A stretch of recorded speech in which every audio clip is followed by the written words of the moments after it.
Senador, magandang Yes. magandang umaga po mga senador po namin. Kayo po ay naririto po dito po sa 91.1 FM Galaxy Radio at kayo po ay gusto po sana namin kayong ma-interview.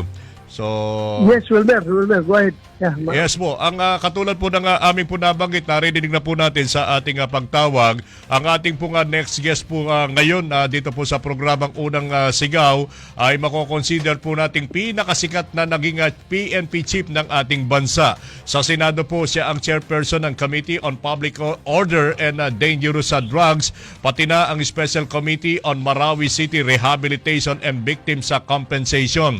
Siya rin po ay Vice Chairman ng Senate Committee on Finance at siya ang nag-sponsor at dumidepensa ng budget ng ilang mga mahalagang komite tulad ng Department of National Defense at PDEA.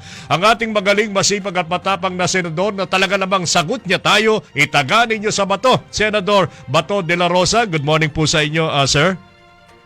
Good morning sa Wilmer at sa ating mga kababayan dyan na nakikinig. Magandang umaga po sa ating lahat. Sir, diretso na po tayo dito po sa aming katanungan. Senador, unahin ko na po. May pangatlong petition na po para ideklarang void ang 2025 budget mula po sa grupong Teachers Dignity Coalition. Isa po sa kanilang kinikwestiyon ay ang bumabang budget ng education sector. Sabi nga po ng isa sa mga petitioner na sina Mr. Benjo Basas, inikutan ito ng ating gobyerno. Inikutan din, sinabi nila na mataas yung budget ng edukasyon dahil isinama yung iba't ibang mga ahensya na traditionally hindi naman kasali sa education sector. Ano po yung masasabi po ninyo dito, Senador? Totoo po yan, no?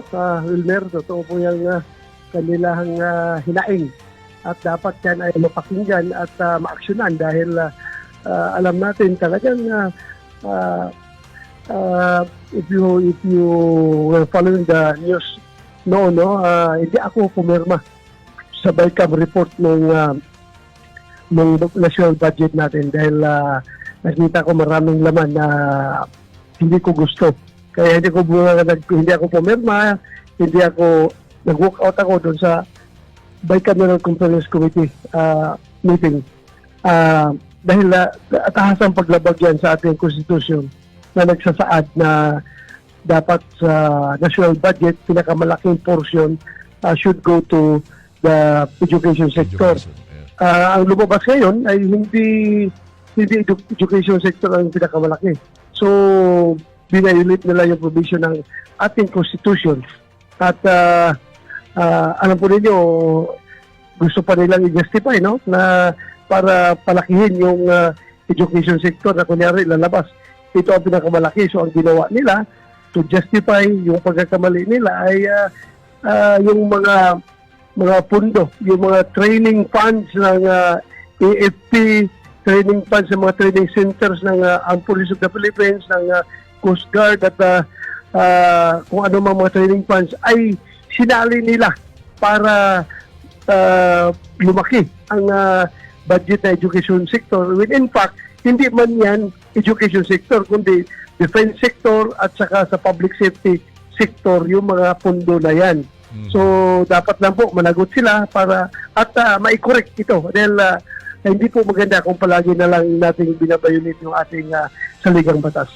Okay, maraming salamat po doon, Senador. Sir, sinabi rin po ni Vice President Sara na ipinapaabot ni Pangulong Duterte sa kanya na dahil hindi na siya makakaikot at makakakampanya sa ngayon, ipaabot na lang daw po ni Vice President Sara sa mga tao na suportahan ang 10 kandidato na kanyang inendorso. Kabilang na po kayo at ang buong PDP slate. Ayon pa kay Presidente Duterte ay wag na raw bumoto ng iba. Ano po yung masasabi po ninyo dito, Senador Bato?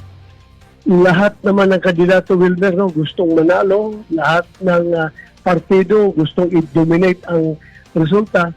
So, si Pangulong Duterte bilang chairman ng PDP Laban ay siya po'y nagnanais at nangangarap na maraming PDP Laban candidates ang mananalo dito sa halalan ng midterm election.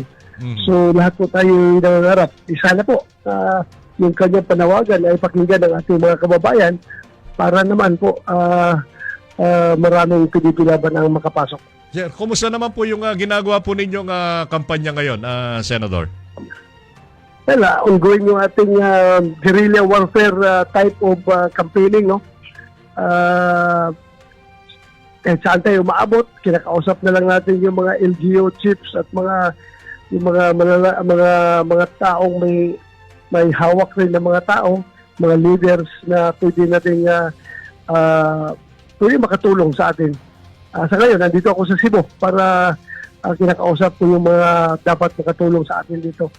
So, sige lang, kahit nasabi natin unconventional itong aking pangangampanya, but still, makonsider natin na very personal. Dahil kung sa guerrilla warfare this is hand-to-hand combat. Ito person-to-person campaigning talaga. Ito ginagawa natin. Actually, yan po yung pinakamatibay, yung talagang connection sa tao, Senador. Diba? Tama ka, Wilmer. Tama Sir, noong pong isang araw, isa pong babae ang pinatay dyan po sa Malabon dahil daw po sa onsehan sa droga. Kung mariri-elect po kayo, ano pong mga batas ang nais po ninyong maisulong para labanan ang kontra illegal na droga, Senador? I-refile ko, Wilmer, yung aking walang kamatayang panukalang batas na nagbabalik ng death penalty sa high-level drug trafficking.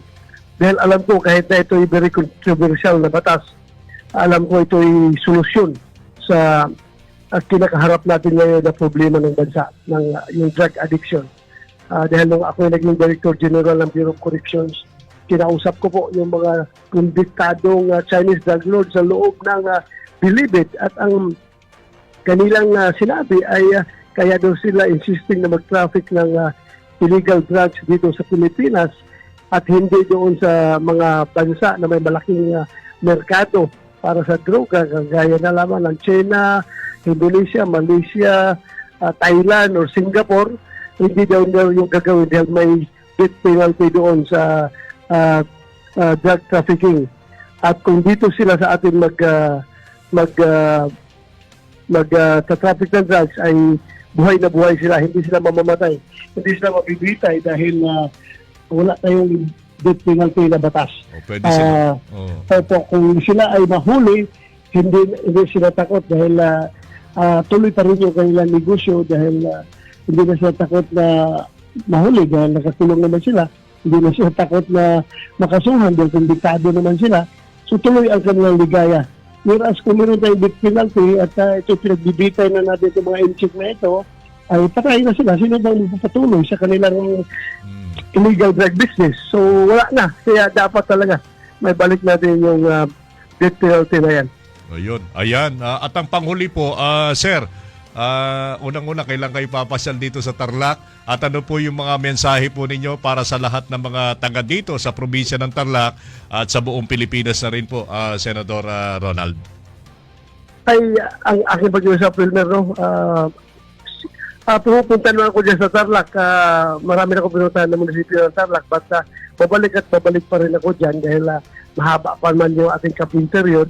Magkikita-kita tayo ulit dyan. Ang aking mensahe lang sa ating mga kababayan ay sana po tulungan natin ang ating gobyerno at sana yung ating gobyerno ay makinig sa ating pananawagan na seryosuhin nila yung kampanya nila laban sa illegal na droga dahil kahit na anong pag-deodorize nila sa peace and order institution ng ating bansa ay talagang lumalabas na andyan na naman ang droga, bumabalik na naman at kahit saan ako iikot, Luzon, Visayas, Mindanao, wala pa akong isang baryo kapitan o mayor na nagsabi sa akin na wala na silang problema sa droga. Kundi ang sinasabi nila is, Sir, andyan na naman sila, bumabalik na naman ang droga, yung mga tao na yan, yung hindi namatay noon ay nagsipaglayasan yan, nagsipagtago yan, pero ngayon, lumalantad na naman sila at bumabalik at kung makapagbinta ng droga ay akala mo nagbibinta na lang ng candy sa kalsada. So talagang andyan ang problema ng droga dahil yung heinous crimes na nakikita natin ngayon, no? May tatay na pinatay yung kanyang asawa, ginilitan sa liig yung tatlong anak niya Grabe. dito sa Cebu, patay. May mga 80 years old na bedridden, ni-rape at pinatay. May 3 years old na ni-rape pa, pinatay, tinapos sa damuhan. So, itong lahat na itong mga heinous crime, dulot ito sa paggamit ng illegal na droga at hindi po natin ito susolve ang problema ng papitiks-pitiks approach. You cannot defeat the problem of illegal drugs through kid gloves approach. Kailangan talaga ito kamay na bakal. Gamitan mo ng kamay na bakal dahil tatawanan ka lang ng mga sindikato kapag padisindi ang approach mo dito. Tatawanan ka lang. Kaya sana po seryoso natin gobyerno at kung mapapansin mo, marami nang nagbablog ngayon na gumagamit ng shabu. Mamayabang pa sa social media na gumagamit sila ng shabu. So, alam mo, ang epekto nito ay para bang tingin ng mga kabataan, ito na ang new normal.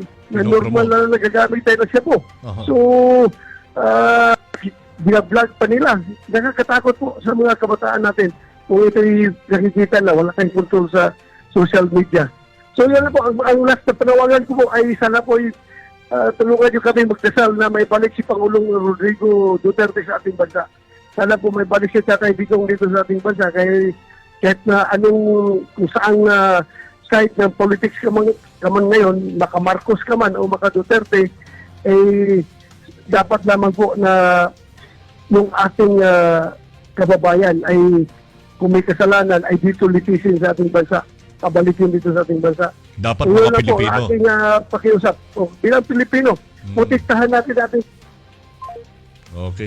Okay. Maraming salamat kay Senator Roland Bato de la Rosa.